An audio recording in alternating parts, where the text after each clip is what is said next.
Soalnya kemarin waktu saya ada ngobrol-ngobrol nih ya sama narasumber, ilmunya tuh banyak banget ilmunya itu sungguhan. Dan sebelumnya saya mau mengucapkan untuk Assalamualaikum warahmatullahi wabarakatuh. Shalom, salam kebajikan. Waalaikumsalam warahmatullahi wabarakatuh. Om Swastiastu ya. Oh ya, yang beragama Buddha, sorry. Namo Buddhayana, salam kebajikan. Kurang lengkap. Terima kasih ya. Ini terima kasih banget udah mau join di acara kita webinar ini, bagaimana meningkatkan hospitality ya untuk di tempat kos kita ya. Pasti banyak banget ilmu yang bisa kita dapatkan. Mungkin hari ini saya mau membuka acara ini dengan kita berdoa sesuai dengan agama kita dan keyakinan kita masing-masing ya. Saya akan memimpin doa secara universal ya. Mungkin kita bisa meminta Tuhan ya untuk supaya acara ini berjalan dengan baik. Yuk kita berdoa dulu ya sesuai agama dan keyakinan masing-masing. Tuhan yang Maha Esa, Tuhan yang Maha Kuasa, selamat malam, terima kasih bahwa hari ini kami Asosiasi Rumah Kos Indonesia dari Sabang sampai Merauke, kami sudah bisa berkumpul untuk kami memulai acara webinar ini. Tuhan, kiranya Tuhan Engkau yang akan memberkati acara ini, supaya acara ini dari awal sampai akhir bisa menjadi berkat bagi semua para anggota ARKI di Indonesia, Tuhan. Kami juga berdoa supaya untuk narasumber, Tuhan beri kekuatan, beri kepandaian, beri semuanya untuk bisa ilmu-ilmu itu, Tuhan, supaya kami bisa belajar menangkap sesuatu, bisa mengaplikasikan dalam kos-kosan kami. Terima kasih ya Tuhan untuk acara yang sudah terselenggara ini atas kehendak Tuhan. Amin. Oke. Nah, ini saya akan memperkenalkan ya. Moderator kita adalah Pak Han. Pak Han ini adalah bendahara daripada ARKI. Kita mungkin belum ada yang tahu ya. Kita bisa punya nomor rekening itu sulitnya ya. Itu salah satunya berkat jasa Pak Han ini. Ya. Oke, Pak Han, silakan bisa pembukaan Pak Han, memperkenalkan diri. Saya beri waktunya untuk Pak Han. Oke, Pak Han, mati. Ya. Oke, terima kasih Pak Agus. Selamat malam dan salam sukses ya buat kita semua. Apa kabar? Wah, luar biasa nih malam hari ini, kita antusias sekali nih. Pesertanya sudah hampir 100 nih ya Pak ya, Bapak Ibu ya. Nah, perkenalkan, nama saya Sian Han ya. Saya dari Surabaya, pemilik kos di Surabaya. Saya di acara ini sebagai moderator di acara webinar kali ini. Terima kasih atas partisipasi dan kehadiran Bapak Ibu di acara webinar malam ini ya. Baik, untuk acara untuk narasumber kali ini kita akan mengundang dan kita akan sambut kehadiran dari Bapak Alit Nurwanto. Tepuk tangan untuk Bapak Alit Nurwanto. Oke, saya kasih tepuk tangan dari sini Pak Han. Mungkin Pak Han bisa dibacakan Pak Han sekilas saja Pak Han. Siapa sih Pak Nur Alit ini Pak? Ya, beliau adalah seorang direktur dari Grand Suri Hotel Group. Pak Alit ini, beliau sekarang adalah memimpin dari 22 jaringan hotel dari Sumatera sampai ke Papua, Pak Agus. Pak Alit ini asalnya dari Jogja ya, usianya masih muda lah, sekitar 40-an lah ya, 40 lebih, tapi karirnya sudah menanjak lah sebagai direktur tuh sudah luar biasa ya. Ya, saya dengar beliau ini memulai dari bawah ya Pak ya. Ya, beliau memulai dari bawah, dari seorang supir taksi ya selama 2 tahun. Luar biasa. Selama 2 tahun ya, beliau memulai dari supir taksi, beliau juga mengenyam pendidikan di universitas di mana itu di Yogyakarta. di Yogyakarta, Pak. Kemudian Iya. Sampai beliau dipercaya memimpin di berbagai perusahaan ya di Jawa dan Bali. Ya, Gitu. keren, Tahun 2000, ya keren lah. Tahun 2014 beliau pernah menjabat sebagai GM di Yogyakarta. Kemudian tahun 2016 meningkat menjadi regional GM yang membawai 3 subbisnis di Tangerang, Jogja, dan Bali. Wih, keren. Ya. Sempat mengenyam di Sekolah Tinggi Pariwisata di Jogja, kalau nggak salah. Jadi beliau ini memulai di hotelnya dari bawah sekali ya Pak ya? Dari bawah sekali beliau dari memulainya. boy mungkin atau cleaning service gitu juga ya? Ya, pada saat kuliah beliau ini membagi waktunya ya untuk bekerja, separuh waktu juga untuk kuliah. Beliau memulai ini suaranya pekerjaannya mulai dari cleaning service ya, dari autobiografinya itu cleaning service, doorman, casual on call di salah satu hotel bintang 5 di Yogyakarta, Pak. Jadi beliau ini belajar tentang perhotelan secara utuh dari bawah ya, Pak Agus nih, Pak. Baik, kita tidak usah lama-lama, kita langsung saja mengundang narasumber kita. Silakan Pak Alid untuk waktu dan tempatnya. Baik, terima kasih. Selamat malam semua. Assalamualaikum warahmatullahi wabarakatuh. Salam sejahtera buat kita semua. Om Swastiastu, Namo Buddhaya. Ya, kita sama-sama bangsa Indonesia, anak Indonesia. Cukup bangga karena tinggal di Indonesia dan saat ini saya melihat banyak sekali anak-anak negeri menjadi pemimpin-pemimpin yang bagus di perusahaan baik PMA maupun lokal.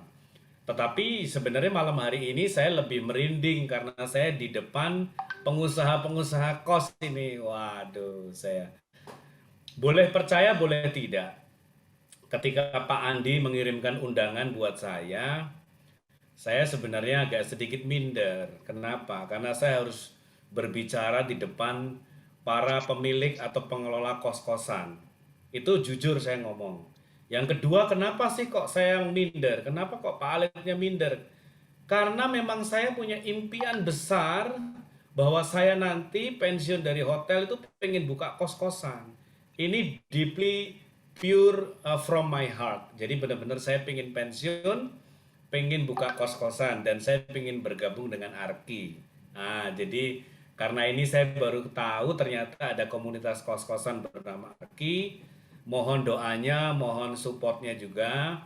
Saya nanti juga akan belajar dari senior-senior yang ada di sini. Semoga saya juga bisa punya kos-kosan seperti para senior yang ada di grup ini. Ini luar biasa, ya. Saya pernah bermimpi pengen menjadi juragan becak waktu itu. Saya cerita sedikit karena bapak saya seorang sopir becak, ya. Jadi saya berpikir kalau bapak saya cuman punya satu becak dan bapak saya ini bukan punya satu becak. Bapak saya ini sewa becak. Jadi setiap hari waktu itu kalau nggak salah bayarnya 2.000 apa 3.000 gitu ya. Tapi tahun berapa ya? Saya masih SD ya. Tahun 80-an itu bapak saya seorang tukang becak dan setiap hari harus bayar 200.000 kalau nggak salah. 200 perak kalau nggak salah. Atau 50 perak saya lupa. Terus saya berpikir begini, kalau saya punya 10 atau 20 becak, saya itu berarti bisa menerima income. Kalau sebulan itu becak itu setornya sebulan 1 juta, saya punya 20 becak, itu sudah 20 juta, saya nggak ngapa-ngapain itu. Ya, cuman butuh lapangan yang cukup besar untuk simpan becak 20, satu becaknya 1 juta sebulan, atau 500.000 aja sebulan, sewa becak maksudnya. Itu kalau 20 ya bisa 10 juta. Kalau 20, kalau 30, 15 juta tergantung kekuatan kita. Becak sekarang harganya berapa? Tapi ternyata becak sekarang juga terdampak modernisasi sehingga sekarang orang nggak banyak naik becak, sekarang banyak naik taksi. Ketika industri becak digeser oleh industri taksi, saya mulai berpikir, apakah saya mau jadi juragan taksi. Kebetulan bapak saya setelah bertahun-tahun menjadi seorang tukang becak, dia akhirnya pindah jadi sopir taksi. Kalau masih ingat, waktu itu taksinya taksi Jas, ya, ada di Wirobrajan waktu itu. Karena rumah saya di daerah sana. Dan saya berpikir kalau saya punya taksi, mungkin kalau punya 10-20 taksi, setiap hari terima setoran dari sopir taksi, seperti saya melihat bahwa bapak saya setiap hari setor dan orang-orang tua ini akan datang ke rumah saya, setor ke saya, ya lumayan sebenarnya gitu ya. Tetapi ternyata taksi pun terdampak oleh modernisasi. Ya, tidak bisa bikin taksi Jas serupa, tetapi sekarang zaman online. Ternyata perusahaan taksi online tidak butuh lagi punya taksi. Jadi ini modernisasi luar biasa ya. Perusahaan taksi tidak punya taksi, yaitu adalah ya Gojek, ya Grab, ya sekarang ini gitu. Itu modernisasi ya. Saya tidak tahu ya, apakah nantinya ke depan kita tidak perlu punya kos-kosan untuk menjadi juragan kos-kosan. Nah ini perlu dipikirkan untuk modernisasi ke depannya nanti, karena kayaknya siklus bisnis ke depan itu seperti itu, tidak investasi tetapi bagaimana mengelola investasi. Jadi beda investasi, beda mengelola investasi. Puji Tuhan, alhamdulillah Astungkare hari ini kita bisa ketemu di sini, tidak hanya pemilik kos-kosan tapi juga pengelolanya juga. Jadi memang benar sekali bahwa ada perubahan, dan hotel pun sama. Ternyata hotel juga sama. Hotel itu banyak sekali sekarang perusahaan yang tidak punya hotel, tetapi pendapatannya sudah seperti hotel. Contoh adalah online travel agent tuh mana ada punya hotel, tapi pendapatan dia luar biasa, itu gede sekali. Bisa jual hotel, bisa jual pesawat, bisa jual objek wisata, bahkan online travel agent bisa jual kos-kosan sekarang ya kan, Traveloka ya, Agoda dan lain-lain lah, saya nggak bisa sebutin satu-satu. Nah, saya mau perkenalkan diri ya, tadi sudah dikenalkan secara detail, tetapi karena saya excited jadi saya lupa memperkenalkan diri. Nama saya Alit Nurwanto, panggilannya Alit ya, orang Jawa bukan orang Bali ya. Saya nak Jawa bukan nak Bali. Alit Nurwanto lahir di Yogyakarta 29 November tahun 79. Jadi memang betul umur saya sekarang 42 tahun. Hormat kepada semua senior di sini ya. Kemudian saya kuliah di Sekolah Pariwisata AMTA Yogyakarta, masuk tahun 2000. Kenapa? Karena memang benar bahwa saya lulus SMA 98, tapi saya menjadi sopir taksi dulu, mengumpulkan uang 2 tahun dan akhirnya bisa kuliah sendiri dengan biaya sendiri. Kemudian mengawali karir saya di hotel, mulai dari petugas cleaning service, kemudian cuci-cuci toilet ya. Jadi kalau Anda ke hotel, Anda jangan berpikir kok toiletnya kering ya, itu nggak pernah dipakai apa gimana, itu yang ngelap saya. Jadi tugas saya selama 8 jam tidak keluar dari ruangan toilet, hanya ngelap orinoir yang bekas dipakai sama bapak-bapak yang ada di sini. Kalau ibu-ibu kan nggak pakai orinoir ya kan. Jadi kalau hotel bintang 5 itu, nah orinoir yang habis dipakai itu harus dilap. Bahkan maaf ya, bahkan saya harus mengendus supaya tidak bau. Dan itu betul, itu auditnya sangat kuat sekali. Nah, mulai dari situ kemudian saya mencoba untuk melayani di hotel, kuliahnya juga di hotel, biaya sendiri. Tapi sebenarnya saya bukan lulusan perhotelan, jurusan kuliah saya di manajemen bisnis pariwisata, yaitu pengelolaan tour travel agent atau pembuatan travel agent, itinerary, bahasa, guiding, dan lain sebagainya. Saya lebih bisa mengerjakan sistem Abacus, sistem pesawat penerbangan, Amadea, dan lain sebagainya daripada hotel waktu itu. Tapi sekarang karena saya kerja di hotel, saya juga menguasai hotel karena dari cleaning service saya pindah ke resepsionis. Dari resepsionis saya mengawali karir saya di situ. Jadi resepsionis menjadi supervisor resepsionis, kemudian jadi asisten manajer, manajer sampai dipromosi sampai sekarang, puji Tuhan, dipercaya mengelola 22 perusahaan di seluruh Indonesia, dari paling jauh sana di Padang dan Riau dan sampai ke timur area Banjarmasin. Ya, sebelum pandemi kerjanya keliling-keliling terus ya. Tugas saya sekarang mengawasi GM-GM hotel supaya kerja baik, supaya standarnya bagus, supaya toiletnya kalau saya pakai nggak bau kencing. Ya, karena dulu saya waktu jadi cleaning service tuh suka membaui orinoir ya. Jadi kalau orinoirnya tidak bersih saya tahu ya. Jadi kalau saya datang ke unit, orinoirnya bau, saya kasih nilai 5 ya. Nanti kita evaluasi, saya ajarkan supaya orinoir itu dibersihkan supaya tidak bau. Itu tugas saya. Jadi jangan dianggap direktur hotel itu duduk di belakang meja ya. Direktur hotel itu ke toilet ya, bau-bauin orinoir ya, kemudian ngetokin keramik ya, supaya ini keramiknya itu bolong apa tidak, berisi semen apa tidak, ngecek keuangan, laporan rugi laba dan lain sebagainya. Oke, tentang basic hospitality ya, karena memang kebetulan saya di hotel, jadi kemarin ada sedikit sharing dengan teman-teman panitia. Hotel itu memang saat ini sangat terdampak ya akan pandemi. Tetapi for your info, mungkin saya boleh bilang itu sudah sejak bulan Oktober kemarin kita sudah bangkit kembali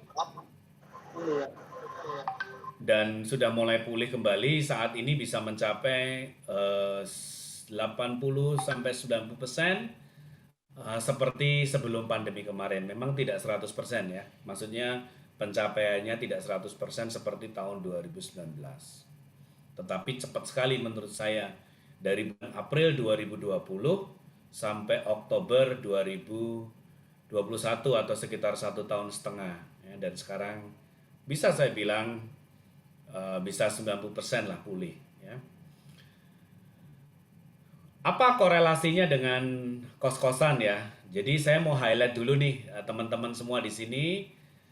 Saya tidak akan panjang lebar, nanti saya akan buka banyak Q&A saja. Saya tidak persiapan pakai presentasi, biar kita tatap muka, kelihatan mukanya.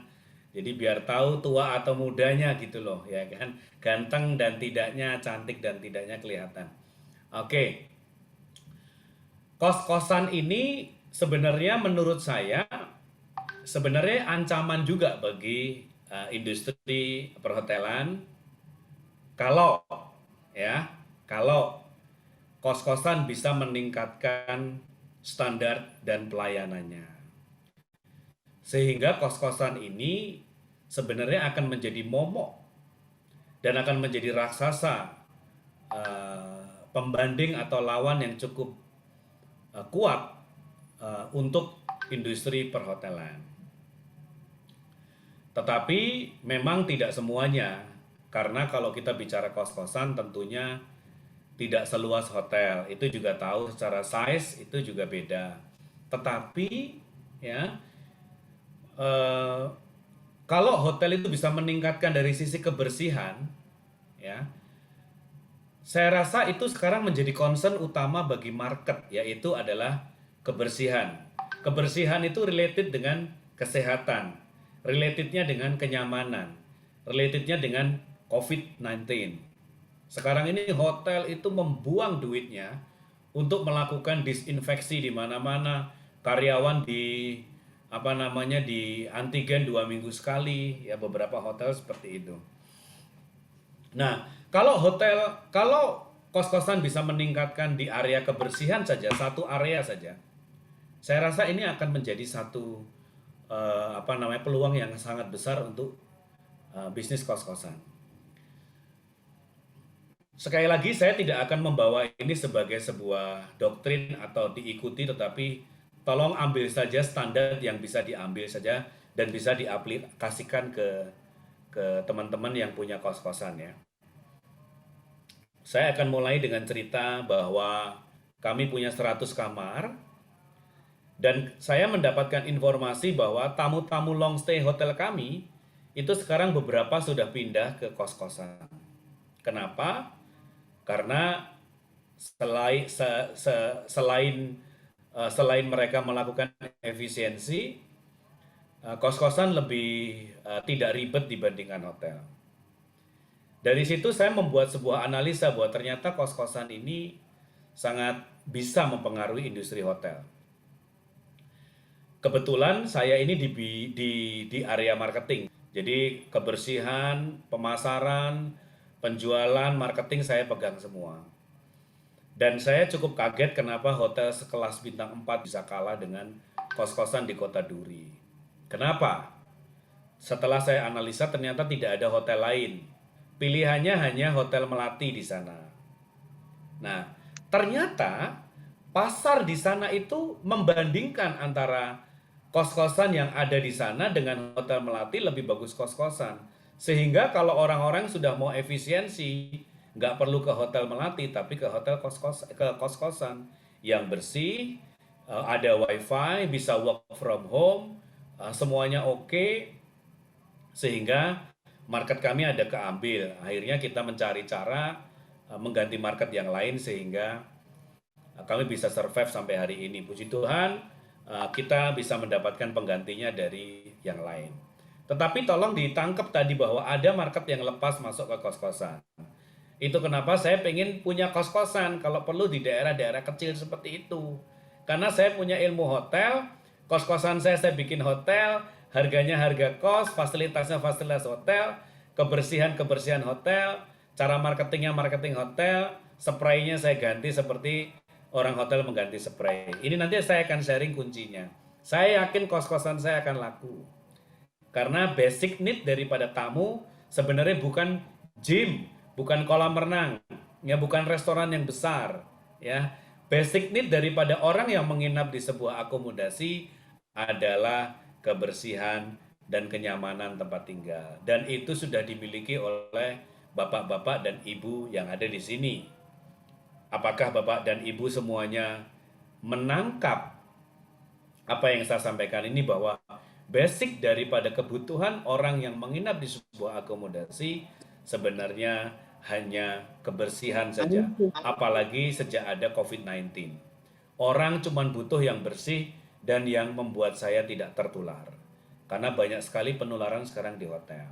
So, what should we do? Oke, saya akan masuk nih. Berapa kali Anda mengganti spray Anda itu terserah Anda, tetapi kalau Anda mau mengupgrade atau Bapak Ibu mau mengupgrade kos-kosan Bapak Ibu, mulai gunakan acuan-acuan yang sudah baku di kos-kosan, bisa 250 atau 300, tapi sebenarnya lihat dari kualitasnya juga, mereknya apa. Merek spray beda-beda, ada yang 100 kali cuci sudah jadi abu-abu. Ya, ada yang baru 50 kali sudah rusak. Bahkan ada yang kos-kosan yang sudah rusak-rusak tidak diganti. Nah, tapi saya mau kasih tahu highlightnya, kenapa orang berani bayar mahal di hotel. Salah satunya dia tahu, dan itu sudah umum bahwa rata-rata orang tahu hotel setiap hari mengganti spray. Yang kedua mengenai penerangan kamar. Nah, ini kadang-kadang jujur saya mau kasih rahasia ya. Ini saya ditodong Pak Andi, saya nggak bisa nolak, terpaksa saya harus ceritakan semua karena nantinya saya akan ikut jadi anggota ARKI soalnya ya. Jadi saya sharing di sini saja. Kalau bisa, oh ini rahasia ini.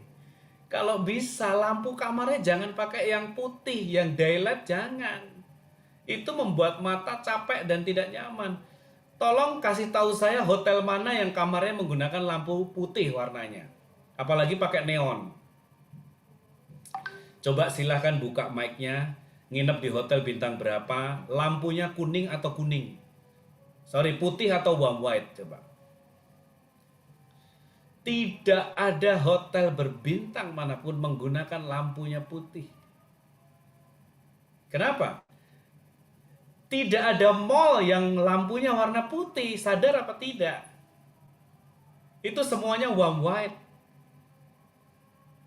Kenapa dibikin warm white? Karena memang warm white itu namanya warm, hangat. Kuning itu tidak silau di mata. Untuk tidur, untuk ngobrol jujur aja. Di sini Bapak Ibu kalau ngajak anak ya makan itu lebih suka di mall apa di rumah yang warnanya putih, jujur aja. Ya kan? McDonald tidak putih, KFC tidak putih, Pizza Hut tidak ada yang putih. Ini tidak sadar ya. Dan ingat harus menggunakan lumen tertentu. Nah, ini ada yang ngecek nih, ada yang ngecat nih. Pak, kalau rumah sakit lampu putih ya, namanya rumah sakit, makanya putih. Kos-kosan Anda bukan rumah sakit. So, it should be not white.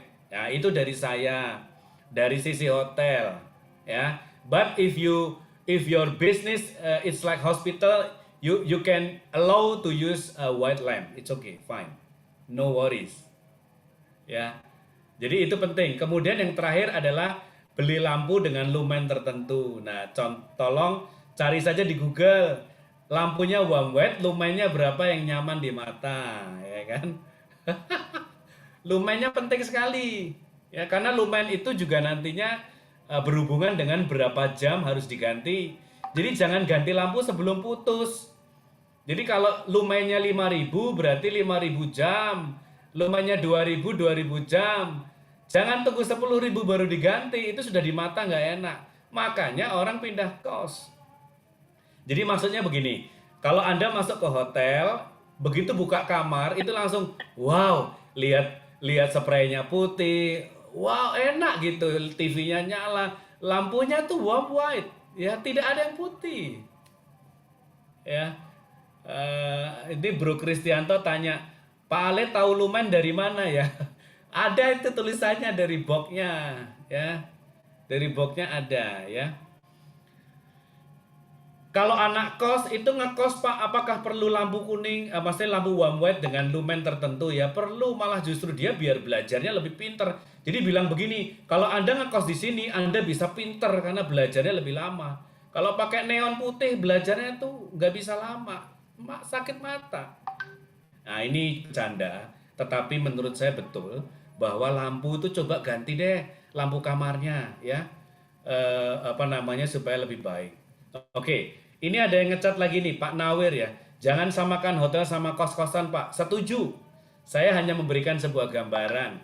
Jadi warna putih tidak ada masalah. Ya, sampai hari ini beberapa hotel juga masih menggunakan lampu warna putih juga tidak ada masalah. Tetapi kebanyakan industri hotel bintang yang bintang 3, bintang 4, industri makanan, restoran, internasional, saya rasa mereka sudah tidak lagi menggunakan warna putih.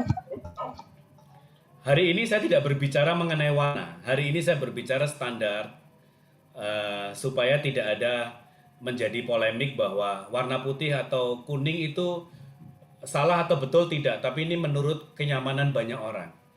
Dan kenapa hotel menggunakan warna warm white? Karena memang dirasa nyaman. Ya, jadi spraynya harus diganti sesuai dengan kebutuhan. Tidak perlu dicontoh 200 kali, monggo. Tetapi kalau mau standar, mau meningkatkan kualitas, dipikirkan sendiri sudah berapa tahun, ya kan? Kalau sudah setahun berarti sudah 300 kali. Tapi saya udah 3 tahun nggak ganti, nggak apa-apa. Kalau nggak mau upgrade nggak apa-apa.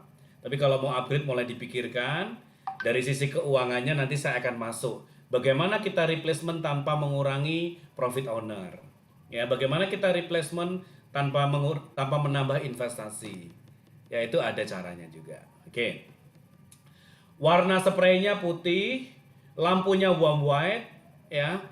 Kemudian temboknya juga kalau bisa warna terang. Anda masuk ke kamar itu kos-kosan rasa hotel, ya.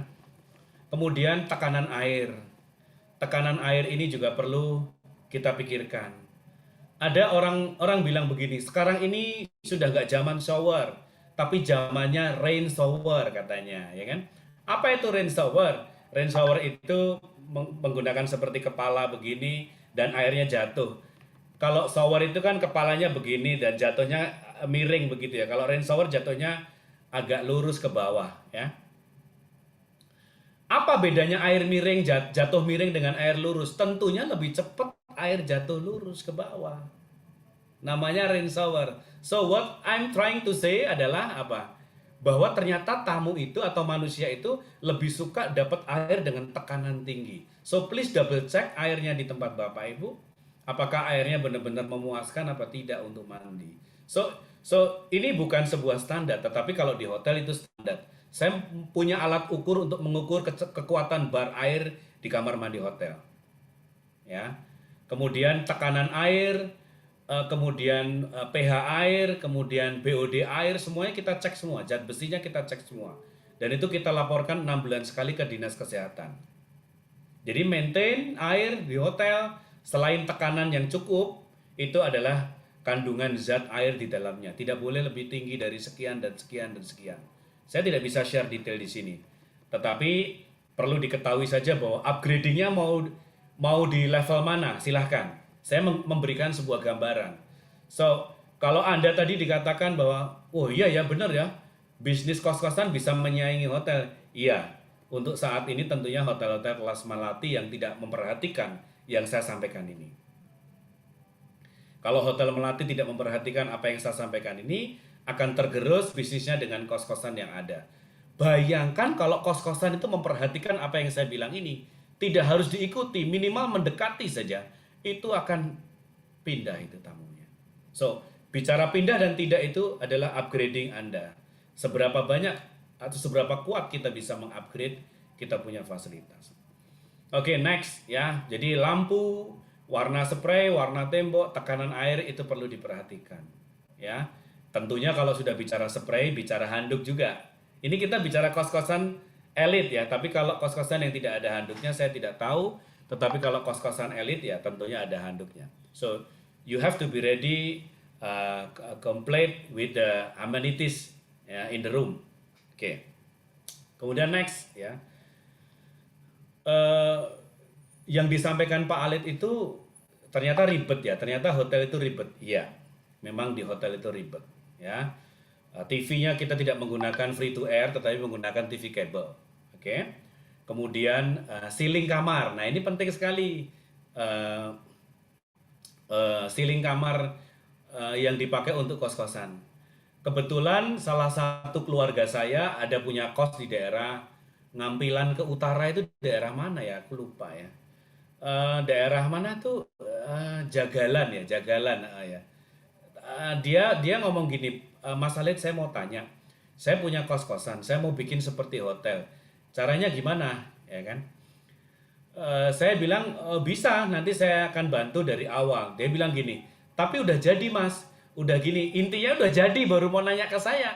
Terus saya nanya mana bentuknya, saya bilang ya udah Pak, karena ini sudah jadi, catnya udah dipilih, beli lampunya udah selesai semua, jadi saya nggak bisa koreksi. Tapi nanti kalau lampunya mati, tolong ganti lampunya warm white. Kemudian saya nanya, Pak D, saya nanya, ini ceilingnya tingginya berapa? Nah, kadang-kadang kita itu nggak menghitung ya. Ternyata ketika kita tidur, mata kita itu melihat ceiling itu juga ada diukur, jangan terlalu tinggi, biasanya 2,8 sampai 3 meter. Kalau lebih atau kurang itu terlalu kecil, itu nggak enak. Waduh, ternyata saya salah, saya bangunnya ceilingnya 4 meter. Saya pikir dengan ceiling yang tinggi itu kamarnya menjadi luas. Iya, kelihatan luas, tapi nggak nyaman.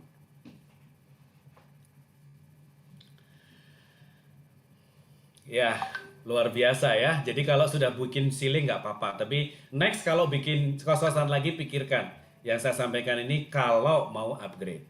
Oke, saya akan masuk ke dari sisi finansial. Bagaimana kita mengatur keuangan hotel? Tadi malam kita sharing sudah dengan panitia. Kalau hotel itu idealnya itu, sebenarnya kalau hotel itu profitnya 40% sebenarnya sudah ideal. Kalau 50% bagus. Dan selama ini puji Tuhan seluruh perusahaan yang saya pimpin, puji Tuhan profitnya bisa kurang lebih sehat lah seperti itu. Sehingga saya tidak mengalami terlalu kendala. Nah sekarang Ada yang bilang kalau kos-kosan 40% kecil Pak, setuju. Karena kos-kosan tidak banyak pegawai, ya. Yang kedua, kos-kosan tidak seribet hotel, ya. Jadi sekarang berapa Pak idealnya kalau kos-kosan? Saya tidak bisa jawab karena saya bukan orang kos, tapi kalau hotel itu kurang lebih antara 40 sampai 50 bisa dibilang itu profitnya gede. Jadi kalau kos-kosan Anda profitnya tidak 40 atau 50, so this is a big question. Bagaimana mengelola kos-kosan Anda? Apakah sepi karena okupansinya rendah?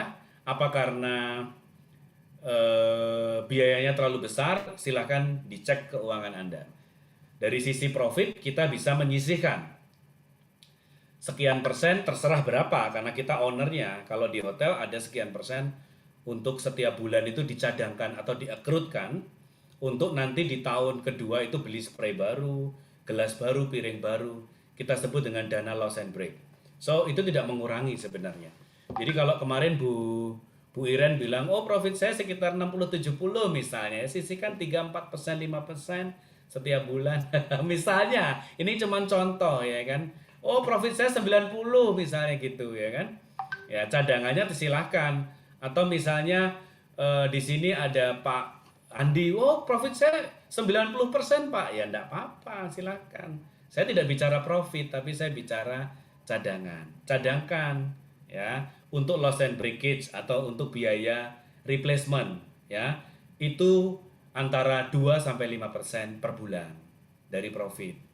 Ya, jadi itu cukup kalau setahun berarti ya bisa dihitung sendirilah bisa sekitar 20 sampai 30%. Kalau katakanlah profitnya itu sebulan katakanlah 500 juta, kalau 5% berarti berapa ya? Berarti sekitar 2,5 juta. Berapa ya? Kalau 500 juta, 10%-nya kan berarti 50 juta ya. Kalau ya sekitar 10-20 juta saya rasa nggak ada masalah lah. Intinya ada saving lah ya. Nah, kalau profitnya itu di bawah 40% tolong dievaluasi lagi. Mungkin karena oke, sekarang gini. Pak, profit saya di bawah 40% loh Pak, padahal kos-kosan. Kenapa Pak? Ya saya nggak tahu okupansinya berapa. Kalau okupansinya tinggi, profitnya masih 40%, pasti ada yang salah dengan biaya. Tolong nanti saya dijabri kalau saya terlalu lama ngomongnya ya. Oke, jadi seperti itu. Jadi biayanya apa ya? Biaya lain-lain harus dikontrol. Tapi menurut saya profitnya harus lebih dari 50% hemat saya. Karena hotel saya saja bisa 50% dengan kondisi karyawan yang harus dibayar ya gaji karyawan bisa sampai 20-30% misalnya gitu. Nah, listrik kita juga harus hitung, menggunakan token lebih baik per unit dan lain sebagainya. Oke. Nah, dari yang saya sampaikan ini tentunya tidak akan melengkapi ilmu untuk mengupgrade kos-kosan Bapak Ibu semua. Tetapi paling tidak memberikan gambaran apa yang harus kita kerjakan. Tapi saya tidak bisa mengejar Pak apa yang Pak Alit sampaikan. Tidak ada masalah karena memang beda hotel, beda kos-kosan. Tetapi sekali lagi, if you want to do compare with the hotel, hotel punya standar itu. Tapi apakah hotel melakukan semuanya Pak? Tidak. Hanya hotel-hotel yang concern dengan yang namanya maintenance dan service. Dan setiap tahunnya kalau mau naik harganya, semakin hotel tua, semakin harusnya hotelnya semakin mahal. Boleh saya katakan di sini, semakin kos-kosannya tua, harusnya harganya semakin mahal. Jangan terbalik, kalau baru jangan jual mahal. Kalau hotel baru biasanya murah, promosi. Ya, ingat baik-baik. Ya, cara pandang marketing hotel adalah semakin baru semakin murah, semakin tua semakin mahal. Kenapa? Semakin bisa saving keuangan, semakin bisa tahu kebutuhan pelanggan, semakin tahu kebocorannya ada apa enggak, semakin tahu kompetitor lakukan apa, dan semakin pede bahwa karyawan kita sudah di training semuanya. So, hotel biasanya semakin dewasa, semakin tua, semakin pede, ya, semakin mengerti, ya, semakin sedikit biaya operasionalnya. Oh, salah Pak, semakin tua semakin banyak biaya operasionalnya. Bukan operasional yang tinggi, maintenance-nya beda. Biaya operasional dengan biaya maintenance dibedakan. Kalau biaya operasional itu waktu hotelnya baru banyak sekali karyawannya. Bagian ini, bagian itu. Setahun 2 tahun kita evaluasi ternyata bagian itu sudah tak penting lagi. Karyawan kita kurangi. Ya. Tapi di tahun ketiga, tahun keempat, tahun kelima sudah ramping, sudah perfect. Itu profitnya paling gede di situ. Tahun ke-10 itu operasional semakin kecil, tapi maintenance-nya naik. Kenapa kok maintenance-nya naik? Ya, karena kita tidak pernah maintenance di tahun pertama, tahun kedua, tahun ketiga. Jadi, hotel yang tua sebenarnya maintenance-nya kecil. Kalau setahun pertama sudah mulai dicadangkan maintenance dan melakukan maintenance sejak di tahun pertama. Ini yang kadang lupa. Tidak pernah mencadangkan biaya maintenance, tidak malah melakukan maintenance, sehingga hotel-hotel atau kos-kosan ya sudah umur 10 tahun sudah tidak punya duit untuk maintenance, sehingga kadang-kadang ada hotel yang dijual ke Oyo ya, disewakan ke itu tidak salah, ya, dan itu solusi yang bagus. Kalau sudah tidak ada saving, tidak ada masalah ya. Operator Oyo, Red Doors itu juga menurut saya dia juga ada supportnya juga, ya kan, ke owner yang tidak maintenance itu. Tetapi kalau kita maintenance saya rasa tidak perlu. Keuangan dari tahun pertama harus dipikirkan. Jadi mungkin dari saya seperti itu dulu ya, sehingga nanti kalau ada pertanyaan biar kita lebih sharp lagi saya menjawab ya, lebih lebih tambah lagi. Dan kalau emang tidak cukup lagi, next kita akan bicara lagi lebih spesifik lagi. Saya kembalikan kepada panitia moderator, silakan.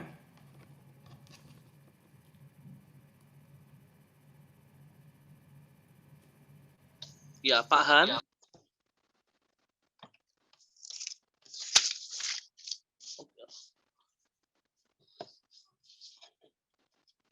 Halo Pak Han. Pak Han, untuk sekarang kita masuk ke dalam sesi pertanyaan dan diskusi. Pak Han, mic-nya belum di ini Pak, belum di unmute. Iya. Oke, sorry. Oke, udah ya. Oke, Pak Han, dipersilakan untuk pertanyaan-pertanyaan yang nanti dibacakan itu yang terkait dengan materi kita ya, tentang hotel, kebersihan, terus kemudian yang tadi sesuai materi. Nah, kalau yang mungkin tidak sesuai dengan materi, saya bisa minta tolong untuk Pak Vin, Bu Iren, Pak Jeffrey bisa bantu jawab di chat ya. Gitu. Terima kasih. Silakan Pak Han, dibacakan pertanyaannya dan Pak Alit bisa membantu jawab. Terima kasih. Ya, siap.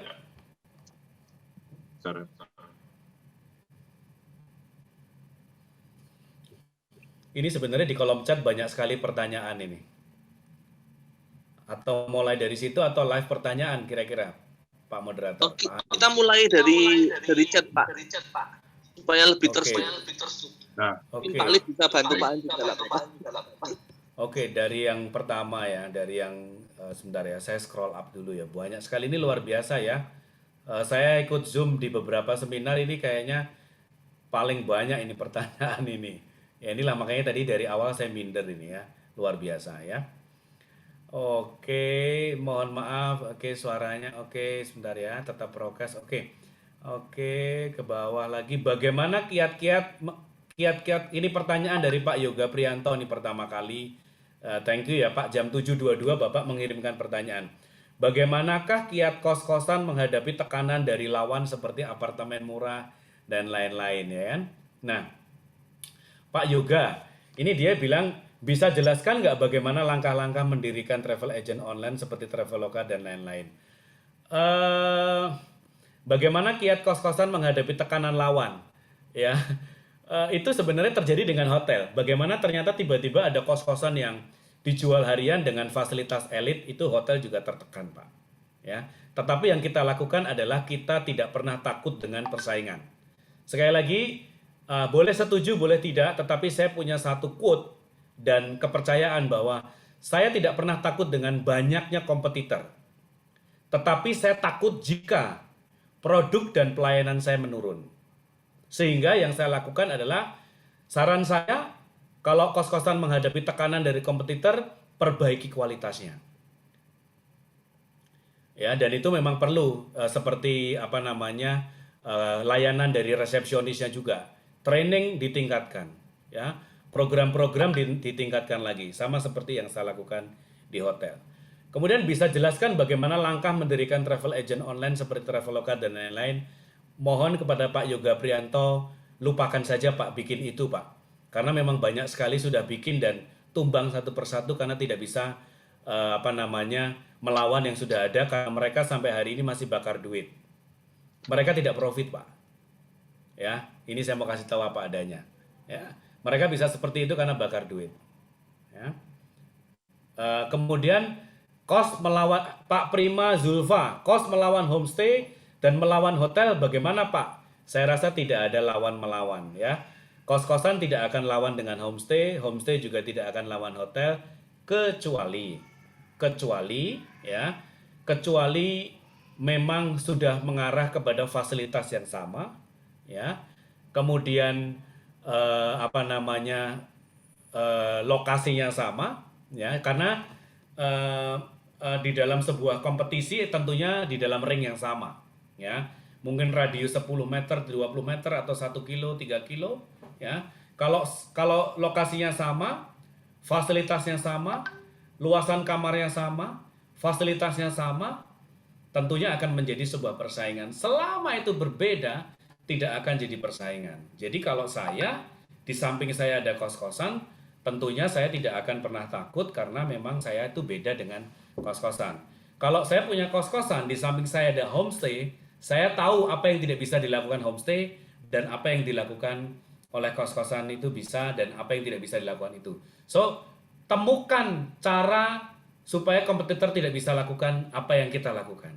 Ya, contoh kecil misalnya, hotel tidak bisa jual seperti kos-kosan. Ya, saya rasa homestay tidak bisa memberikan harga seperti kos-kosan. Oh ada Pak, homestaynya ada yang murah Pak. Tapi saya tahu homestay itu karyawannya banyak, tidak seperti kos-kosan. Dia akan hancur Pak. Ya, tinggal tunggu waktu. Jadi saya rasa tidak ada yang namanya persaingan selama tidak dalam satu lokasi dengan fasilitas yang sama. Oke. Selanjutnya Pak Kristianto dari Bandung. Saya mau belajar kebersihan kamar mandi kosan dengan Pak Alit nih. Saya mau belajar kebersihan kamar mandi kosan Pak Alit. Apakah kebersihan noda di keramik itu pakai chemical apa? Saya nggak boleh sebut merek sebenarnya ya. Tapi ada chemical yang tidak boleh dipakai oleh hotel, chemical yang bisa justru merusak nat. Dan itu ada, nanti kalau mau japri aja.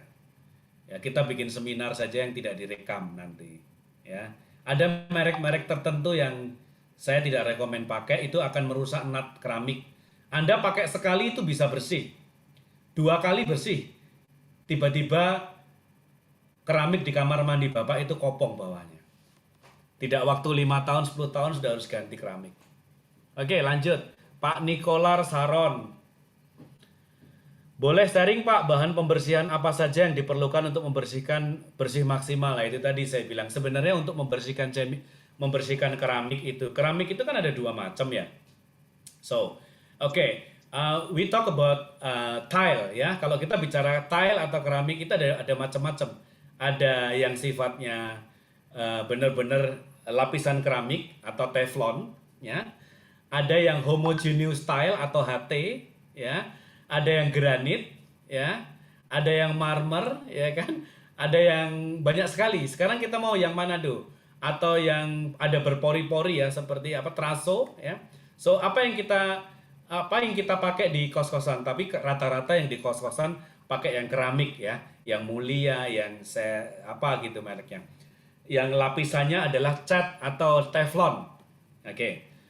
Kalau keramik seperti itu tidak perlu chemical, karena itu hanya cukup dibersihkan saja. Sampai lupa bersihin 1-2 hari itu nanti akan kotor karena kotorannya masuk ke pori-pori. Jadi kuncinya itu kebersihan itu adalah setiap hari. Mau keramik biasa, mau teflon, mau homogeneous style, apalagi homogeneous style. Keramik dengan jenis HT atau homogeneous style itu tidak boleh lewat 24 jam untuk ngelap. Kalau sampai lewat, masuk pori-pori karena dia seperti traso. Teraso itu kalau sudah masuk susah. Granit kalau sudah kotor itu tidak bisa dibersihkan selamanya. Saya pengen kenal sama orang yang bisa membersihkan granit kalau ada. Artinya kalau air sabunnya sudah masuk ke pori-pori granit, air sampo, pasta gigi itu kan keras sekali ya. Itu bisa. Tapi mungkin saat ini saya bisa ngomong bahwa pasta gigi merek apapun itu cukup ampuh untuk membersihkan keramik Anda, juga stainless pada kamar mandi Anda. Itu cara kuno tapi saya lakukan.